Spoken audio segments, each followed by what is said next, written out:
So, Hannah. Yes? Let's get dangerous. I don't like the sound of this.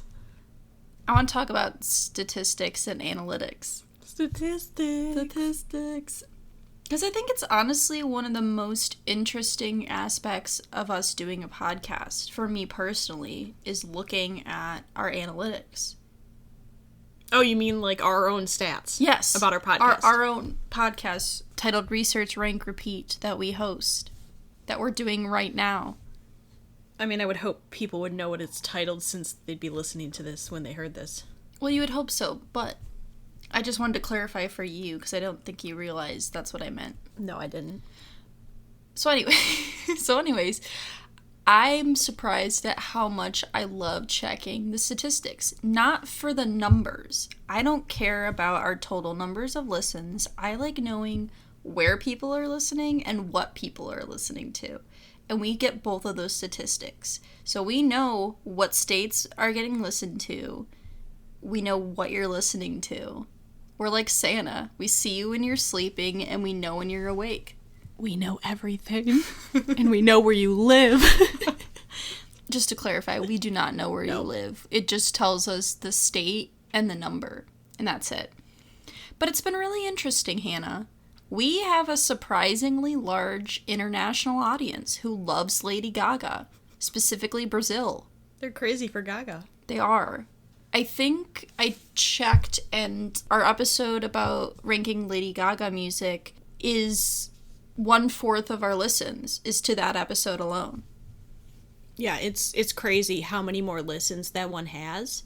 In some ways, I'm not surprised because I know how big of a fan base and how big of, like, an international fan base Lady Gaga has. Right. But also, like, it's just shocking how many people, and I don't know if it's the same people. Yeah, I don't either. We released that episode in March, and we get listens to that episode almost every single day. It's usually, like, it shows us our most listened to episodes of the month. Yes. It's pretty much every single month the most listened to episode. Every single month since March. Yeah. There are 2 episodes that I would say we continue to get listens to past the original, like, time frame of when it was aired. Because some episodes here and there you'll get, like, be like, oh, someone listened to one of our Pixar episodes, or someone will listen to, you know, Step Up. But for some reason, it's specifically Lady Gaga, and then also ABC Family TV pilots, but only the first part. It's very weird, and I was trying to remember what TV shows we talked about. Pretty Little Liars? I'm trying to think of what shows. Obviously, it was Kyle XY. Oh, most definitely. I mean, Pretty Little Liars was, like, a big phenomenon. I guess Secret Life of the American Teenager, maybe? But it's not. Secret Life, like, people don't still talk about that much. I guess that's true. Pretty Liars, yes. You hear about it. But it is weird that episode, I think, is our second most listened to episode. It is. And it's strange to still see, like, months after getting listens. Yeah, like, consistent listens. Yeah. But it's very interesting. I think my other favorite interaction is for our CSI Miami episode, our tweet that we put out, a stuntman liked our tweet who had, like, worked on television shows, like the superhero shows, and movies as well. Didn't he work on Marvel movies? He was in Doctor Strange. Yeah. Like, I kind of freaked out a little bit. I was like, he has an IMDb page. Yeah. We had a somewhat famous person like our tweet. And one of our most random episodes, too. It was CSI Miami intros. It wasn't even, like, ranking episodes or characters or anything like that. Or stunt work. He must be a big Horatio Caine fan. He must be. It's the only explanation. I said, baby, he was on CSI Miami. Yeah. And I couldn't find it as IMDb.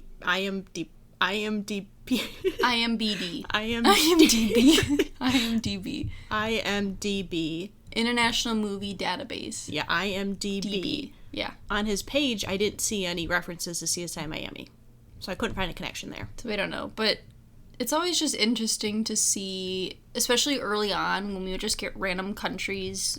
You'd text me and be like, someone from Denmark has listened, or Australia. I mean, I still get excited when I see a new state or country. Me too. Our goal is we want to claim every single state, all 50 states. World domination. U.S. domination. U.S. domination. We're over halfway. I think the last time I checked, we probably had around 30 states. There's a huge chunk in the middle of the country, and if you're there, we need your help. Please. Help us, listeners. You're our only hope. If you live in Tornado Alley. I mean, really, if you live in Tornado Alley, please.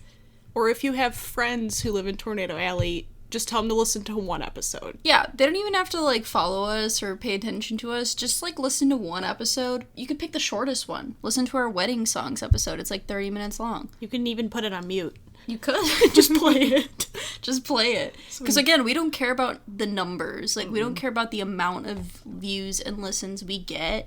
That's really, at least for me, that's really not important. Because we're not doing this for, like, a job. It's just for fun.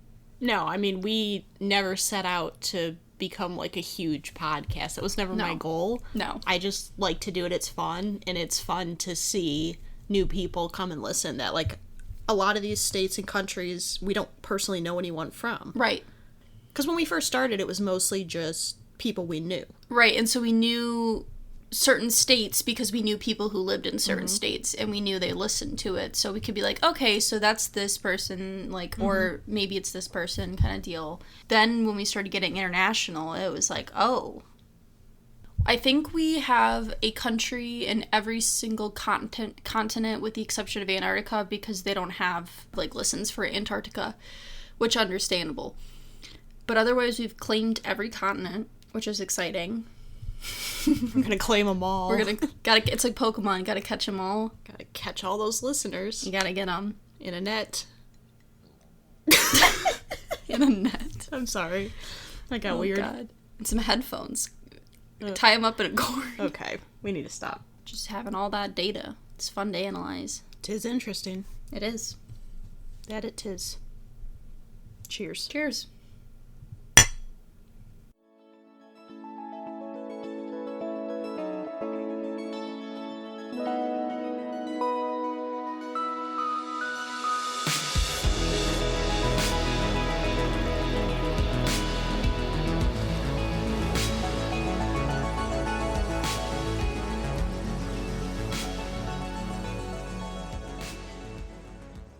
Say it, Hannah.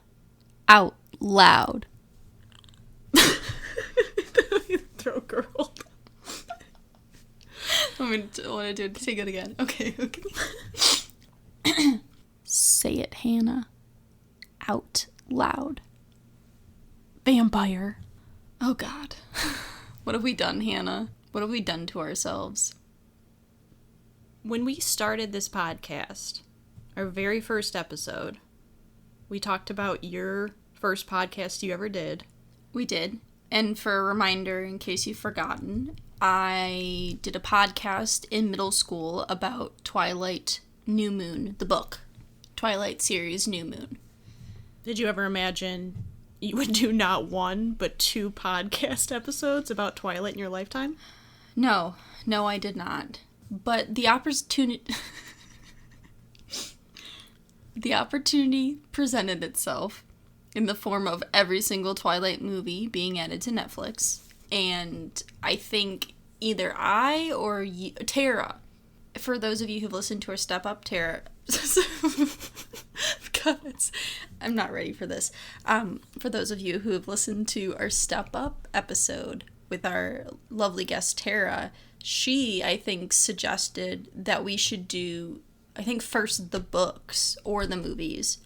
And then we were like, we can't do the books. So movies it is.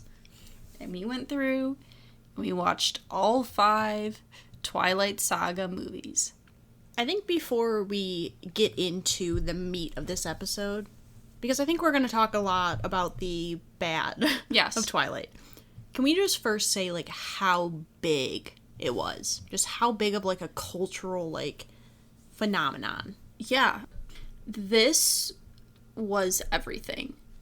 I have never seen a book franchise other than Harry Potter, but this was different. This was like women, all ages, obsessed. The book, I'll just give you a stat already because I have it written down. The first book was number 5 on the New York Times bestseller list within a month of its release, and then quickly became the number 1 best-selling book of the year it was released. And the amount of money that both the book series and the movie series generated was extravagant. There were culture wars. Companies got on it. Team Jacob versus Team Edward.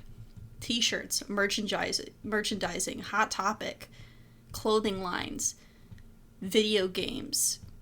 It was excessive. Posters. Which, hate to admit that I had a Team Jacob poster, but I did. I had a Twilight shirt. Oh. That I was embarrassed that I was given a Twilight shirt for Christmas one year. And I was so embarrassed that I only wore it in the house to bed, like as a pajama t-shirt, because I was not that level of obsessed. I could not wear it outside of the house or I would have been humiliated. Yeah, I mean, it's huge. Like, I think about when the new movies would come out, and you would, everyone would make plans to go see the midnight premieres or to go see it in theaters. It was insane. It was insane. There's a really good video essay by Lindsay Ellis. I don't know if you've ever seen any of her videos. I know the name. Yeah, so she did a video a few years ago about, Twilight and Stephenie Meyer and how, although it was this big cultural phenomenon, it was one of those things where you made fun of. Mm-hmm. Society as a whole made fun of girls who liked the series, made fun of women who liked the series. It was this one of those things in media where it's why does every movie get to be catered to both genders when it's a man, but as soon as it's a woman that's the lead or that's intended for it, it immediately becomes a girl movie or a chick flick or women's stuff. And it's we don't call action movies men's movies. That it's just they're movies. It's superhero movies are superhero movies. And it's just, I kind of went on a tangent there. Mm-hmm. That video kind of covers the phenomenon and the cultural downfall and just the extravagance and extremes that followed it. I mean, there was an entire book series that started as Twilight fan fiction that would become 50 Shades of Grey, which was another cultural phenomenon. Yeah, I watched a video a while back, before we even decided to do Twilight, about the most popular fan fiction topics, relationships, and for a long time, Twilight and the Edward Bella, or did I say Edward Jacob? I mean, I wish. Oh, I would love to see the that love triangle, essentially the love triangle, but the different pairings, right? And that was a huge fan fiction topic for so long. And like you said, it literally became a new book movie series. Yeah. From Twilight. And I don't know. I mean, I have very mixed feelings. I do as well. Because it's this generation of girls, people our age, we grew up on this series that is so mixed message and so there's so many issues, but also good things. I don't know. It's hard to figure out how to feel about that. It's very, very interesting because we were at the age when this was for us. Right. I read Twilight when I was in 7th grade, which would have been either 2006 or 2007. I have a story about how I got into the series. We can get into that in a little bit, but there was a point in my life where this was my favorite book series. I was obsessed. I think I read New Moon probably 8 times. There was a period of a couple years where I would just read and reread books, and I reread the first 3 books multiple times. But looking back as an adult, it's there are things that I can see that had I either been raised differently or not been exposed to different lifestyles and different things, that could have been a really bad influence on me in a lot of ways. So I'm thankful that I had this experience, but also I can recognize that there are a lot of issues, and we'll certainly get into them. So, Hannah, do you want me to start with my, like, how I got into this series, or would you like to start? I mean, I think it's fair for you to start because you essentially were the one who got me into it. Okay. Yeah, so, so I was at a book fair, a good old scholastic book fair in 7th grade in the library, and I had this friend, dear listener of our podcast, shout out to you, you know who you are, and she was like, hey, have you read Twilight? She's like, I read it, and it's really good, and it's like, she also was a big fan of, like, fantasy, like, young adult novels, like Hunger Games, Harry Potter, Bartimaeus Trilogy, those types of books, Maximum Ride, those things like that I was obsessed with. And I was like, no, I've never read it. So I think I either got the book at the Scholastic Fair or I rented it from the library. I probably rented it from the library. Although I did own all 4 books, so I may have bought it. And I read it, and I don't remember how quickly I read it. I could read books in like a day when I was younger, so I probably read it exceptionally quick. Oh my god. The flubs are so bad today. I'm so sorry. I don't know what's going on. I think it was too hot. It was like 100 degrees outside when I was out looking for shrubs. So I quickly got through it and was hooked, like immediately. And New Moon was out, so I immediately got New Moon, read New Moon. I think when I was in 8th grade, I didn't have to wait, so Eclipse must have just come out when I read Eclipse. And then I remember the summer before high school is when Breaking Dawn came out. And I pre-ordered the book. And I got it, I think, at midnight, and I read it in, like, the span of a day. And I cannot tell you how quickly reading Breaking Dawn destroyed my love for the series. I finished that book, and I went, that can't be it. That can't be how this series ends. And I don't think I was ever able to reread a book after that. I think I tried to reread New Moon once, and I couldn't. It was like everything I loved about the series just, it was like I, quoting Eminem, snapped back to reality and was like, what is wrong with me? I'm a sophisticated 14-year-old high school student. It's time. And yeah, that's my experience with the books. Would you like to give your experience with the books, and then we can talk about our experience with the movies? Yeah, I mean, I don't necessarily remember a lot. I just know after you would finish reading the books, I would get to read it. So, I mean, you read it quickly, like you said. I didn't read as quickly, but I could read a book pretty quickly. And I remember New Moon. I remember reading through that one really fast, because they were long books. I was reading something about Stephanie Meyer when she was trying to shop the Twilight to, like, publishers, and it kind of got chosen as a fluke, because normally young adult novels, you want to be, I think it was, like, between, like, 50 to 60,000 words, and Twilight was, like, 100,000 plus words. It was, like, several hundred pages, and so normally, young adult books generally tend to be, like, less than 200 pages or around 200 pages, and I think Twilight was like 400? Right. 500 maybe? But yeah, I remember reading all of them. I was with you on Breaking Dawn. I remember just, like, kind of, it's like similar to Game of Thrones in a way. Yeah. Like when you just are invested in something and then to just not get the ending that feels right or feels deserved, it kind of throws the whole thing under the rug. That's a great parallel. It really does feel like Game of Thrones, where you had this thing that you were obsessed with, and yeah, there may have been some issues here and there, but you're willing to overlook it because on the whole it's a very enjoyable, like, fun experience, and then this end comes along and just, like, kills it. And it's kind of like that, where Twilight, I mean, for a long time it just kind of disappeared. Yeah. It's kind of had a little bit of a resurgence with it being added to Netflix. And it certainly is never, like, gone, like the way Game of Thrones is gone, where it's gone. There's nothing. You don't see anything for Game of Thrones anywhere, and it's only been, like, 2 or 3 years. Yeah. So it's interesting for the movies. I remember I went and saw Twilight in theaters. I must have been in maybe 9th grade. I went for a friend's birthday party, and I remember it was funny. I remember thinking it was funny.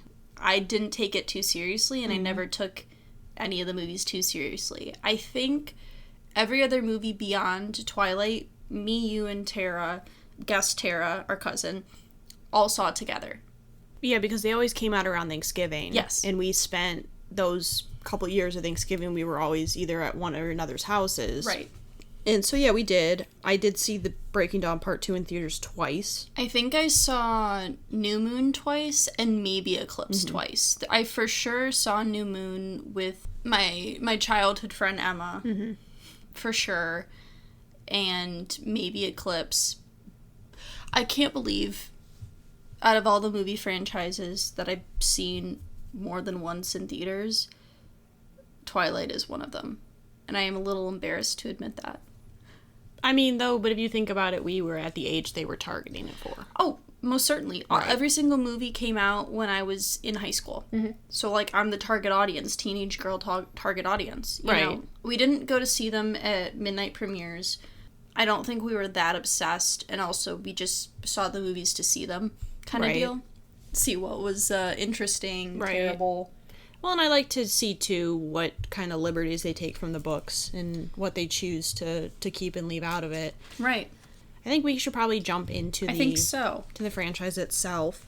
So I have a little bit of background on, like, just a little general stuff about the book series, just as a whole. And then we can move into Twilight. Sure. In case you're not aware, the Twilight Saga, or is it the Twilight series, or the Twilight Saga? I think it's a saga. The Twilight Saga movie series is based on a young adult vampire romance book series by author Stephanie Meyer. She says the idea of Twilight came to her in a dream a few years before that of a, like, torrid vampire romance. And then she expanded from there. It started as, like, a little vignette and just kept growing and growing and growing until she had Twilight. I mentioned that she shopped it to publishers. It kind of got picked on a fluke and was published in 2005. The covers of Twilight, I honestly think are really iconic book covers, where it's a black book with a white title and then in an image.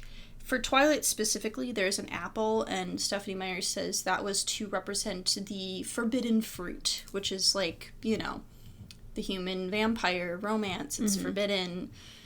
And so New Moon is, like, this red dripping flower, Eclipse is this, like, red ribbon, and then Breaking Dawn is this, like, chess piece with, like, a chessboard.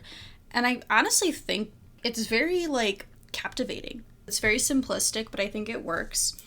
So the book, when it was released, received lukewarm reviews. There are a few spin-off novels that were released along with the main 4 books.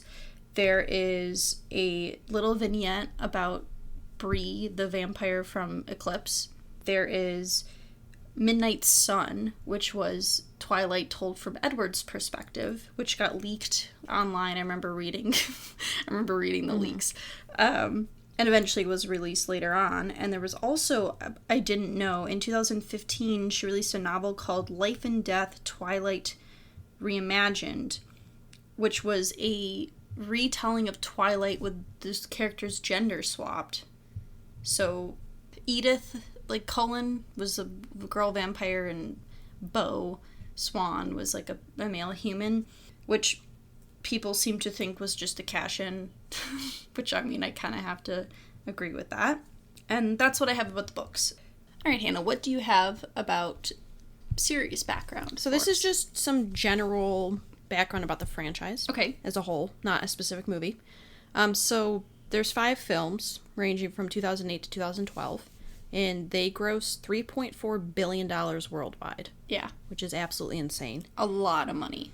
So I found a list of people who, at some point during the Twilight franchise, auditioned and did not get roles. You know, I didn't write anything down, but I did notice a lot of things. Yes. So Channing Tatum auditioned for the role of, I can't remember his name, but he was the guy at the beginning of Eclipse. It's Riley. Riley, yes. Okay. Jennifer Lawrence had auditioned for Bella. Obviously, she didn't get it. If she would, she probably wouldn't have been able to do Hunger Games. Right, she wouldn't have been Katniss. They overlapped. Tom Felton from Harry Potter. He auditioned for, I can't remember the character's name, but Dakota Fanning's brother. Oh, okay. I thought the one I was looking at made it implied that he auditioned for Riley. No, it was the brother, and they thought he looked too old. I think Alec. Yes. Yeah. Dave Franco, I believe he auditioned for Edward. Okay. Vanessa Hudgens auditioned for Bella. Yeah, she was also considered for the role of Leah, I think. Okay. Michelle Trachtenberg, I did not get which role. Lucy Hale, I believe, was either Bella or Anna Kendrick's character. Okay. I could also see her being an Alice, too. And then Lily Collins as well auditioned. Gotcha. So one thing I wanted to mention is pretty much all the movies have the Quileute tribe. Quileute? That's how it sounded. Quileute. Okay. The tribe, who are portrayed by, like, Taylor Lautner and Jacob and his characters. It's a real tribe. Yes. And it's a very large part of the films. They received I don't believe they received any sort of compensation from the films, from the books. And considering they were a large part of it, yikes. Not great. Yikes. And also, they kind of were a bit upset with the fact that a lot of their characters were kind of sexualized and, you know, and I know they were werewolves, so I know they didn't have clothes on, but, like, Jacob, like...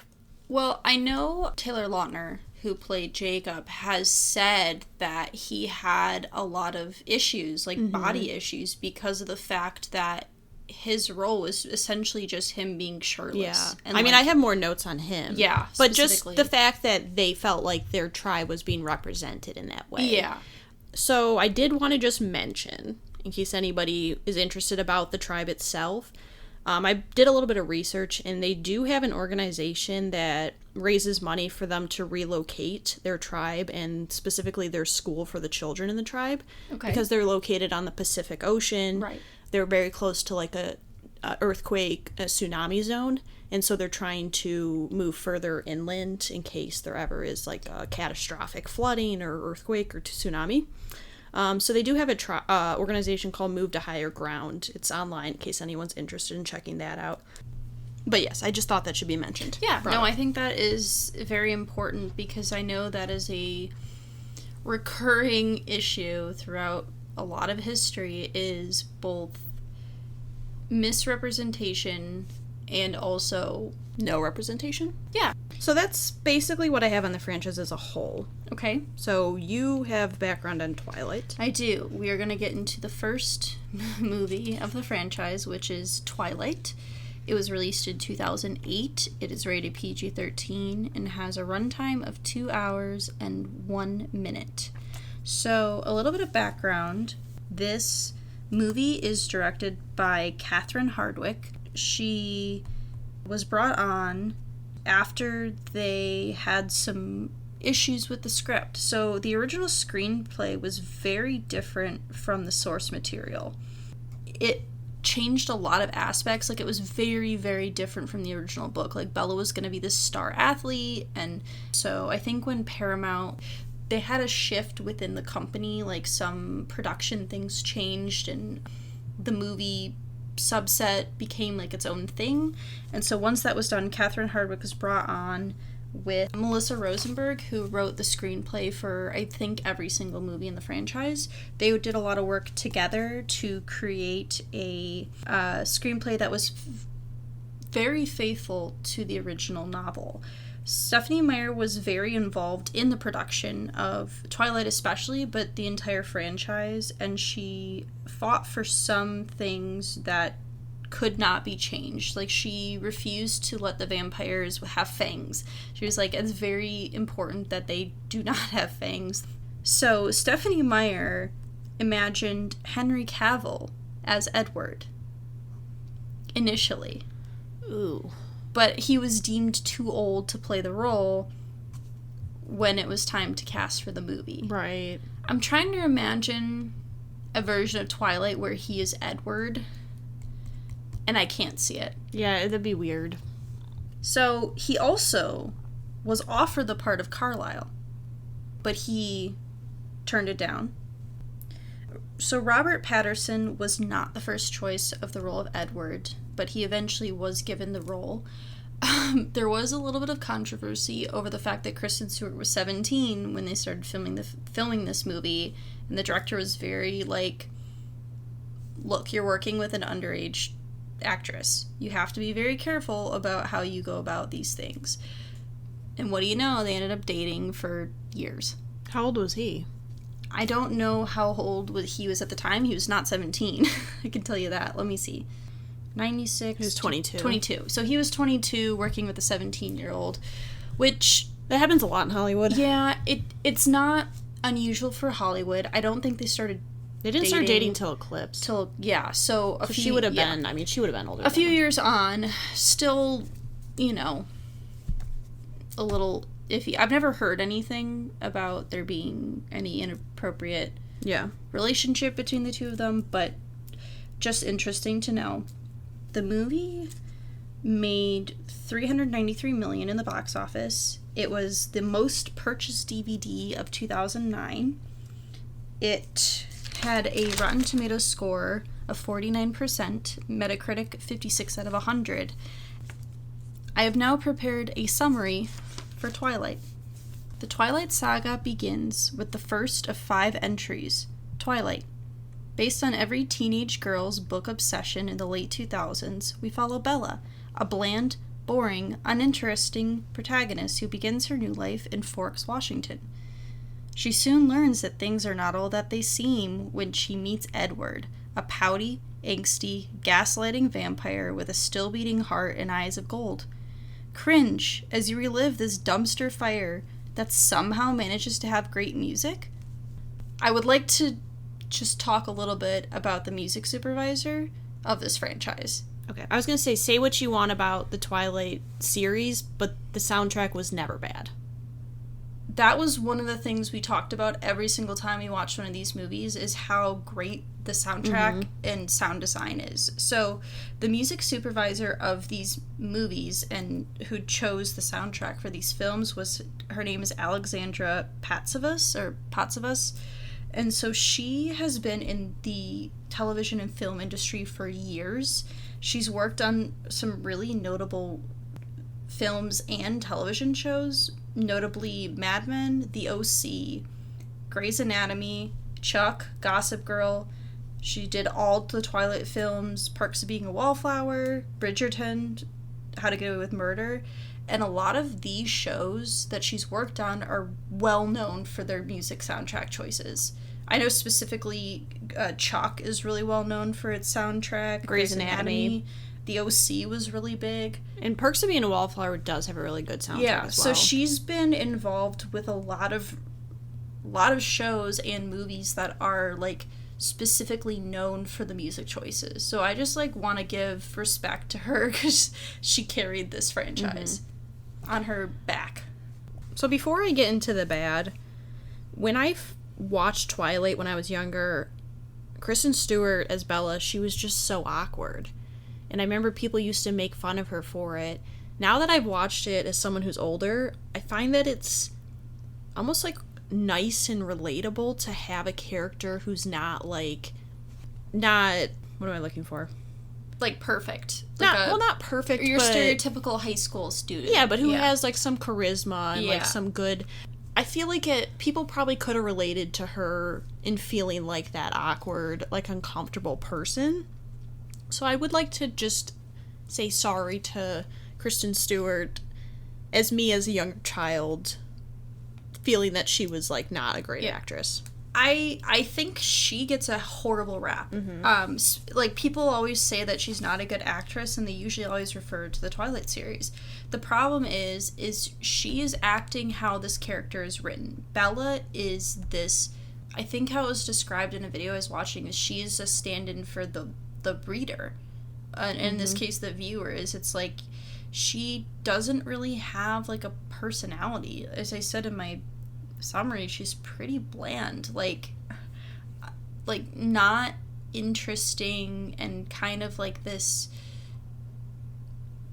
awkward girl, and that's how she's written. And I think, yeah, it's hard to watch. It's cringy. The acting is all over the place, but that's how the role was written. So she did what she was supposed to do. Like, she acted the role. Now, does that make the movie good? No. No, it does not. Does not help that it was written that way, but she was acting how it was written. So I can't fault her on doing her job. Yeah, I agree. Another thing, Edward mentions that Sporks, Washington is the wettest place. Oh, sorry. I was thinking of... Okay. It's Forks. Let me go back. I even wrote Sporks. It's Forks. I know, I was thinking of something else. It's fine. Edward mentions that Forks, Washington is the wettest place in the continental U.S. Yes. And I wanted to know if that was true. Okay. It is not true. Oh, what a liar. It is the third wettest place in the continental U.S. If you ain't first, you're last. First is Aberdeen Reservoir in Washington and Laurel Mountain, Oregon. So all in the Pacific Northwest. I just thought I should point that out, that Edward's wrong. Okay. About many things.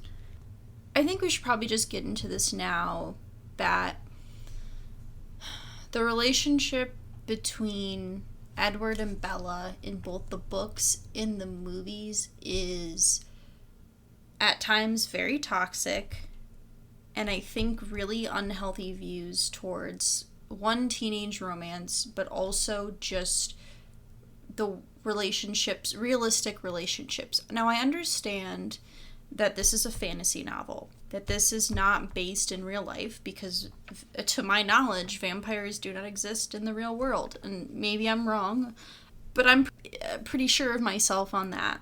And so I understand that because it's a fantasy novel, that doesn't necessarily mean that I should be looking at these relationships realistically. And I say that in quotes, in air quotes. But I think it's hard for me as an adult to see some of the things that Edward does. There's a lot of gaslighting.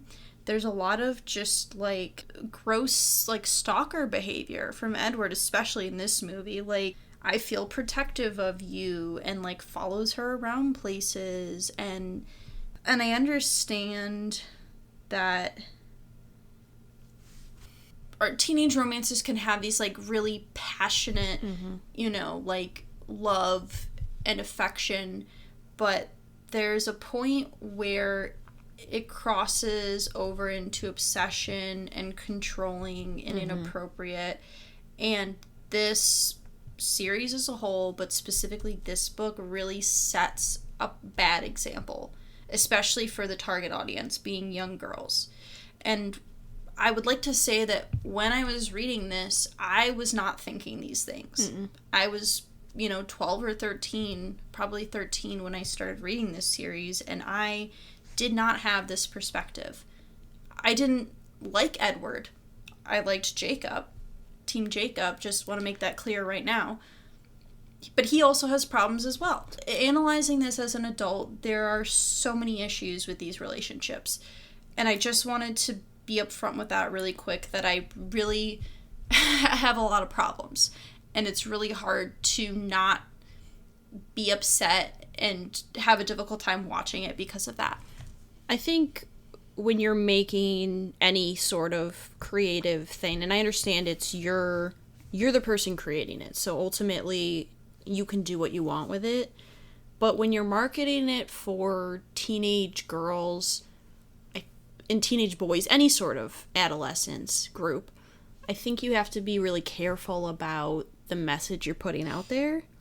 I almost feel like there's a responsibility for a creator who knows they're targeting younger people to be careful with the message you're putting out there. And we can get into that more when we get to Eclipse and Breaking Dawn, because there's different aspects of the message we're sending to people that I would like to discuss, because I have some, I don't want to say strong opinions, but I have some opinions about that I would like to discuss. Yeah. But I guess for now, let's just say that a lot of this is very toxic, and it's very creepy at times, and angsty, and it can be hard to watch. Just knowing that someone could read this, as a teenager, think that this is the way a relationship should be in an abusive relationship and not know it because this is their example of true love or like a loving, good relationship. Right. And that's what's hard for me is to have that viewpoint for young women because there's a huge problem with women either not realizing anything is wrong or or thinking everything's fine, like with domestic abuse and just not good relationships. So it's hard to watch this and see that presented as a way that is unhealthy. Yeah, because as 20-something-year-olds, we can sit here now and kind of make fun of it and also, like, be like, ooh, that's really messed up. Yes. But like you said, when we were younger, you didn't really even realize, and that's what's so dangerous is, like, especially our generation growing up on TV, growing up on stuff, like, that was our examples. Yeah. And so, I'm not saying it was just Twilight. There were a lot of... No, we talked about it with Pretty Little Liars. Right. Was rampart with horrible relationships. Yeah. It wasn't just this, but this being as popular and well-known and big as it was means that majority of people our age who were teenagers have at least had some exposure to this. Exactly. But yeah, I think... to be honest, besides that, I don't have much about the film. I think... the film for me is more fun to watch now just to almost poke fun at things. I agree. There is a lot of camera angles that are like shaky cam and facial expressions and just like cringy dialogue and scenes that it was like watching it was funny. We recorded our reaction to it. I would just like to share some of my notes, a few things that I wrote down. Charlie just best dad, trying to do his best. We love Charlie. I have a note written down about when Becca is looking up legends. There's a legend called Legend of the Slapping Beaver, and I said that's definitely an erotica novel. There is a part where I have a direct quote from Hannah. There's a part where Edward is playing some music. It's Debussy, Claire de Lune, and Hannah said Debussy, to which I responded Claire de Poon. There's also a part where Mike says he looks like he wants to eat you, and Hannah says, quote, he wants to eat Debussy. And I've never laughed harder. The only other thing I'd like to bring up is that as bad and angsty as this movie is, the baseball scene is iconic.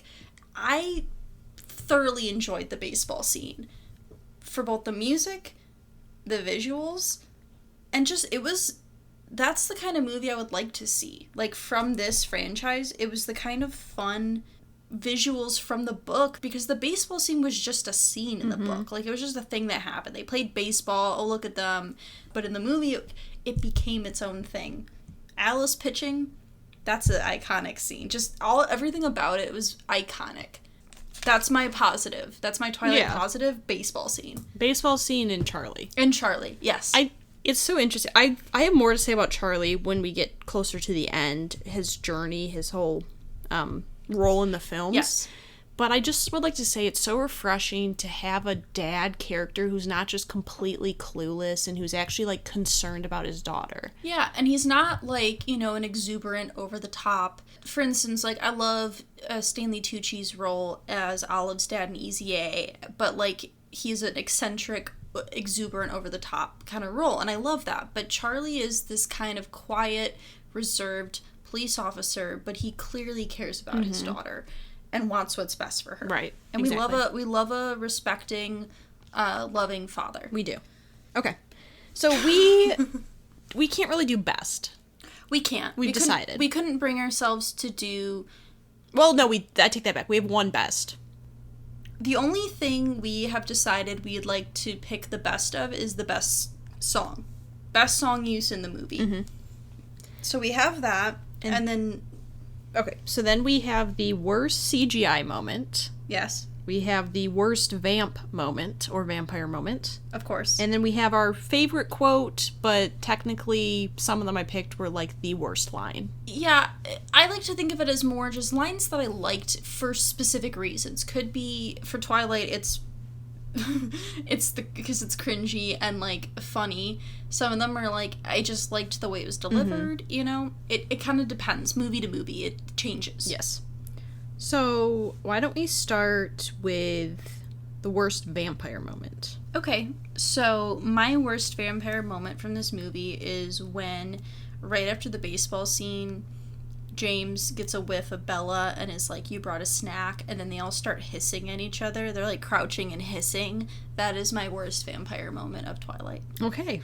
Mine is every time Edward appears on the screen.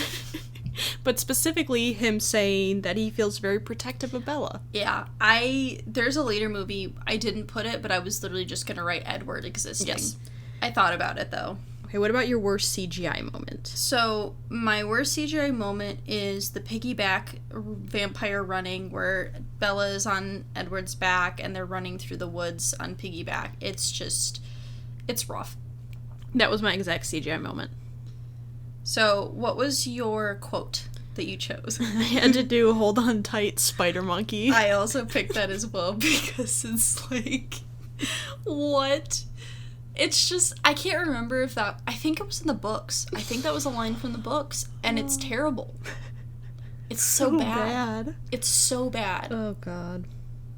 Let's get into positives. Let's get a positive. End on a positive. You know, best song. I had to go with the baseball. I had to go with Okay. Supermassive Black Hole by Muse. Yes. It just amps you up. It fits perfectly into that scene. Yeah. And a lot of my songs I picked, I feel like really helped the scene, move the scene along. Yeah. But I mean, honestly, Twilight has a really good soundtrack in general. It's hard to pick. It was hard to pick sometimes. So I also picked Supermassive Black Hole by Muse from the baseball scene. I gave a close second to Flightless Bird, American Mouth.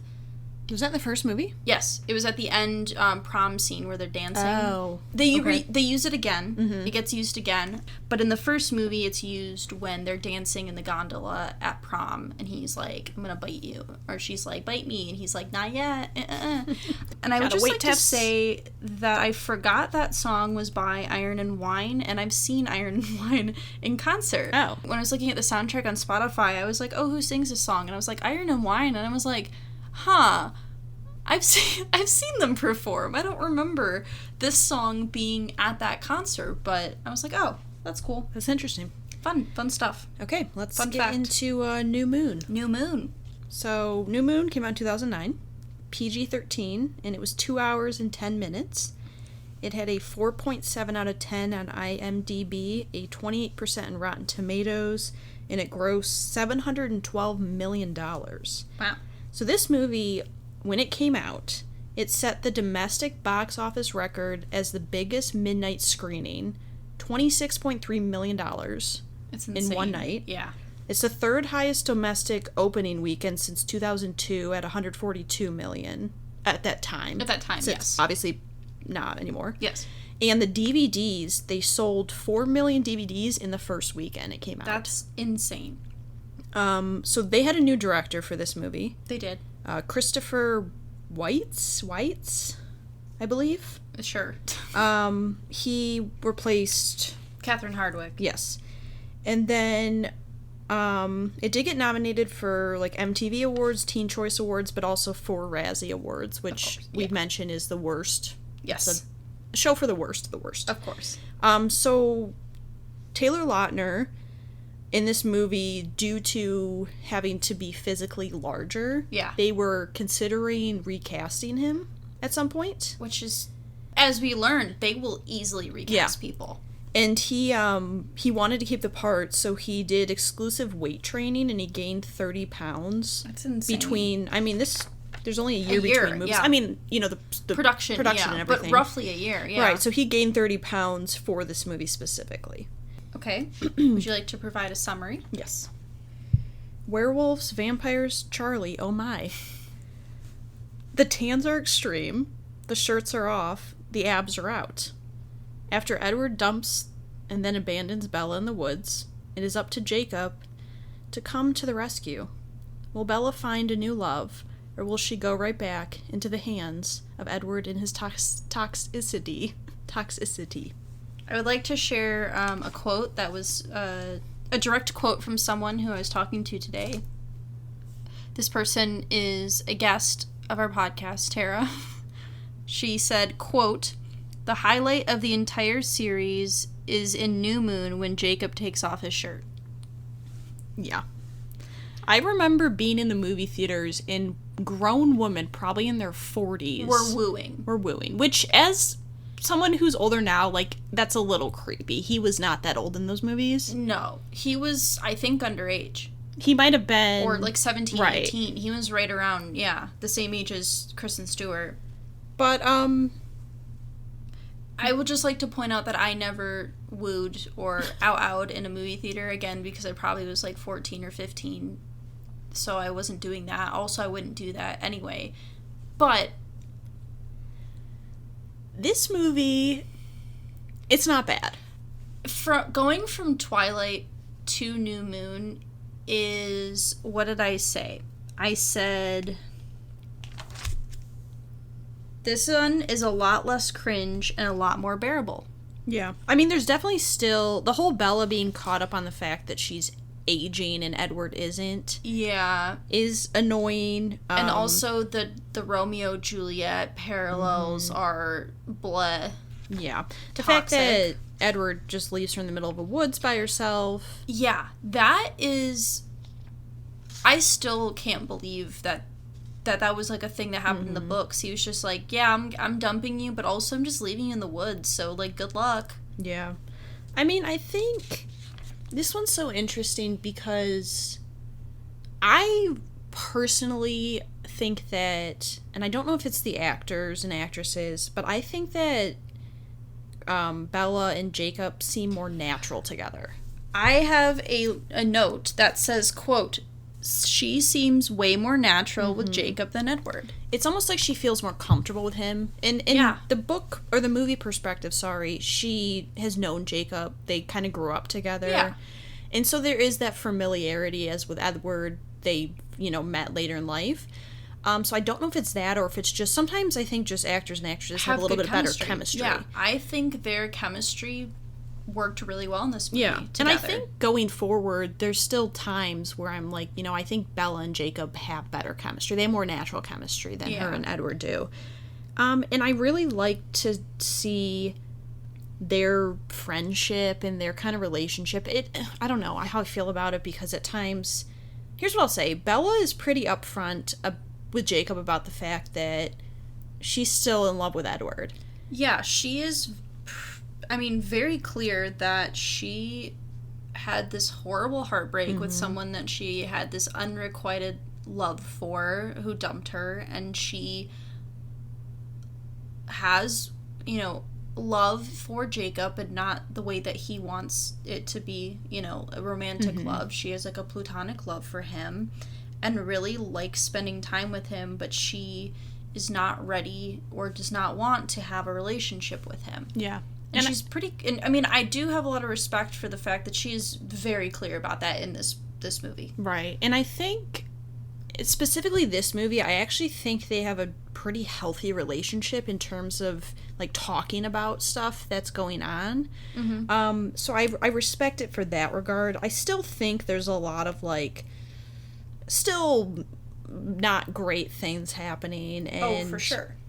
Again, I would like to point out that Charlie is, like, MVP of this series. He's basically, like, coaches Bella through her heartbreak. He's literally always there for her. Yeah. And I love how... I never realized how big of a part of the story Charlie was. Yeah. But it always comes back to Charlie. It always comes back to Charlie. He's the one who's like, you need to get out of the house, go hang out with your friends, go do something, like, you're done moping. Like, it's not, you've had your time to mope, go live your life.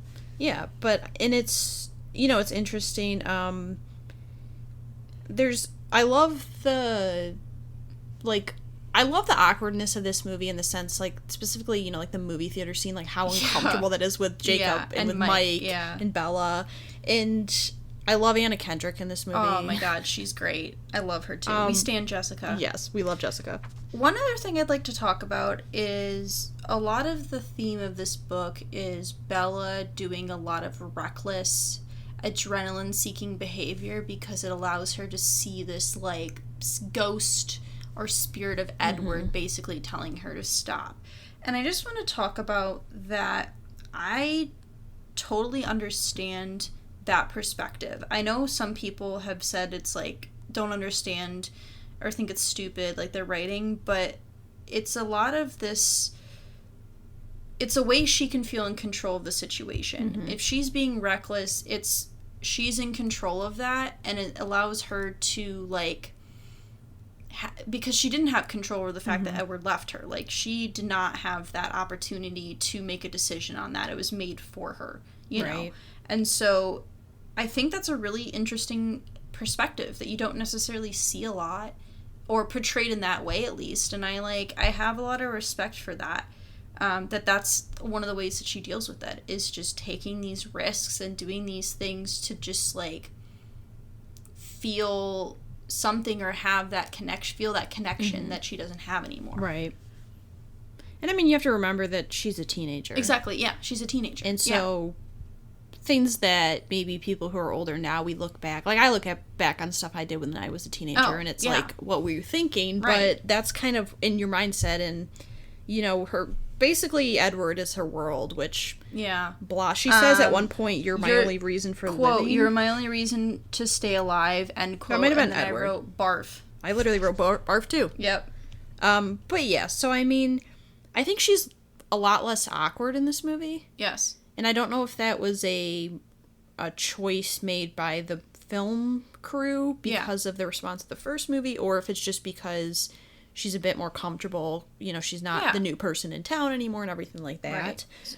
So, New Moon, not the movie, but the book, this was my podcast, was about New Moon. And so I'm very familiar with the source material.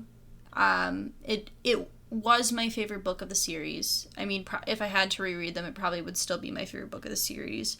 And I remember the basis of our podcast, one of the main things we talked about was the relationships and the aspects of not necessarily like Team Edward, Team Jacob, but we had like 3 people, and I took a perspective on why I think Jacob, like, that relationship works really well in this book. Someone else took the perspective of why Edward, like, why his perspective works really well, and the third person kind of was like a mediator in between, like, a kind of, you know.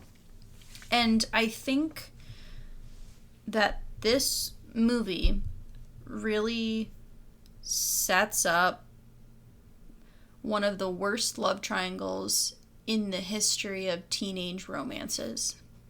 And I cannot begin to stress how horrible things will become.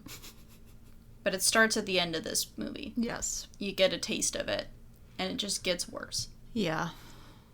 All right. Let's do some best or worst. Let's do some best and worst. Because we'll talk about Eclipse next, and that will be a fucking blast. Okay. I'm just going to say my worst CGI was when Bella was on the motorcycle and Edward kept popping up. It was horrible. I put the same thing. Worst CGI is Ghost Edward showing up when Bella's on the motorcycle. Yeah. It's bad. Worst vamp moment. Again, Edward gets it. When he ditched Bella in the woods. Yeah, I thought about putting that, but I put the scene where Jasper's trying to eat her. Yeah. Yeah. You know, not great. Yeah, it's not great. What was your favorite quote? So this one was just, I liked the delivery of it. It's Anna Kendrick as Jessica, and it's after Bella gets on this guy's motorcycle, and she's like, that homeboy could have been a psycho. And just the delivery was so well done. Yeah, I did the same.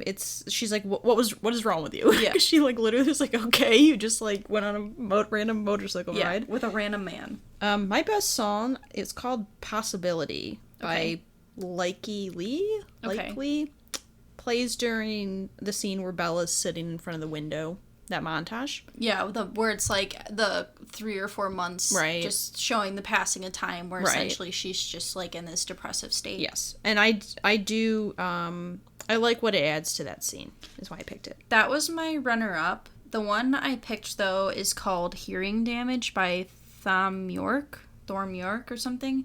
It's essentially when the humans and werewolves are both hunting Victoria, and where Harry Clearwater dies. I think that the song just adds this tension to the scene that I really liked, and I like wrote a note about when I was watching it, so I thought that was well done. Yeah. Okay, so that concludes our first episode of our Twilight Saga. We will return with part 2, and we will continue our discussion and get to our rankings. Bye. Bye. We would like to thank Joseph McDade for our intro music. He provides free music available for all kinds of creative use.